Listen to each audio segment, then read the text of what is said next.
Thibaut Courtois and his father to take legal action against former Belgian manager Marc Wilmots. Chelsea under 19s just miss out on yet another UEFA Youth League trophy as they lose to Barcelona in the final, and the next Chelsea boss might have an even smaller transfer budget at his disposal as Chelsea are looking for lenders to build the new Stamford Bridge worth £1.2 billion. Hello there guys and welcome back to 100% Chelsea for another episode of Chelsea Weekly. And this is the show where I basically just give you all the news, all the latest news surrounding Chelsea Football Club. But before getting into the video, let me quickly remind you to please subscribe to 100% Chelsea if you haven't already. And also do make sure you click the notification bell button, because if you don't and don't choose to be notified about every single video, you won't know about half the videos we actually upload, because that's just how YouTube works these days. If you subscribe, it doesn't tell them you actually want to see all the videos, just like, you know, every few videos what you want to see. Yeah, no. If you want to see all the videos, make sure you click the notification bell button and we would massively appreciate that. But now getting into the video and starting off with the first story about Thibaut Courtois and Marc Wilmots. And there has been quite a story going on between them. You know, the former Belgium coach and obviously Thibaut Courtois and his father. So Marc Wilmots has said in an interview with beIN Sports, I'm not quite sure how you actually pronounce that, but beIN Sports, let's go with that, that during the Euros in 2016, the Belgium lineups were leaked to the press, and he said the French journalists had proved that Thibaut's dad, Thibaut Courtois, was the one leaking and selling the information.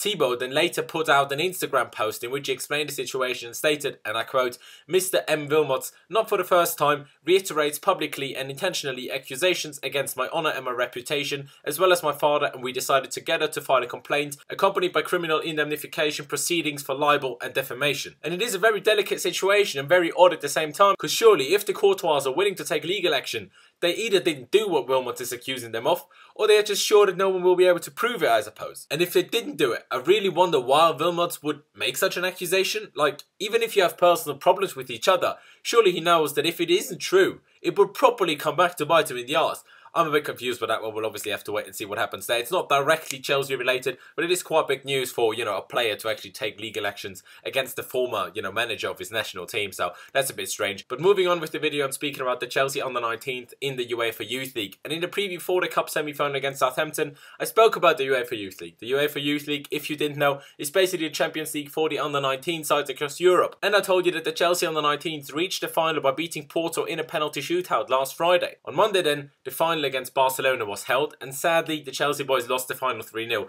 And it was an extremely disappointing game as well. Chelsea really didn't perform in the first half, and it was 2-0 at half time. But in the second half, especially when Chelsea changed from a 3-5-2 to a 4 at the back formation, things got a lot better and Chelsea were the much better side, but extremely unlucky not to get any goals. They put an overhead kick just wide, hit the bar with the header, and Callum Hudson-Odoi hit the post from a free kick before Barcelona made it 3-0 in injury time, when Chelsea were obviously just throwing everyone and everything forward. Of course, losing the final is a huge disappointment, but the fact that the boys reached the final for a third successive time when being in the competition is a remarkable achievement. In the 2014-15 and 2015-16 seasons, the boys won the competition back to back before not being involved last season, as far as I know, because the first team only finishing 10th in the league in the 15-16 season, and this season the under-19s were involved again and got to the final, proving yet again that our academy is one of, if not the best academy in the world. And I really truly hope that we can bring some of those players through to the first team properly and make them starters over the next few years as well. Not just have them fringe players, but use their quality and use their talent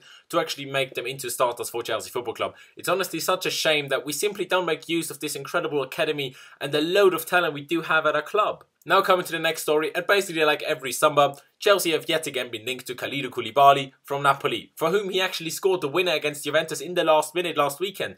Napoli and their manager Maurizio Sarri, who's also been strongly linked to Chelsea, are now only 1 point off Juventus in the Serie A with only 4 games to go. But yeah, actually sticking with Koulibaly, it's just a rumour. And there are a lot of other rumours as well, like Batshuayi being interested in a permanent move to Dortmund, and a few others as well, but it's April. They are just rumours, and we will of course speak about transfer rumours and stories, but more, we will do that more once we get close to the transfer window, because right now it's just all over the shop. But you know, in theory you could cover transfer rumours all season long, no matter whether it's 2 days after the transfer window shuts or whether it's 2 days before it opens or right in the middle of it. It really doesn't matter, and you know, you gotta make some sort of logic of it, and if you speak about it in April already, you know, you just drive yourself crazy, really. But then another bit of interesting news was released by the Evening Standard earlier today, and they stated that the next Chelsea boss might be even more strict for a transfer budget, as Chelsea are weighing up offers for lenders to finance a new stadium, of which the price has gone up from the originally reported £500 million to nothing short of an astonishing £1.2 billion for the new Stamford Bridge. And with the price seemingly being a lot higher than originally expected, Chelsea are considering deals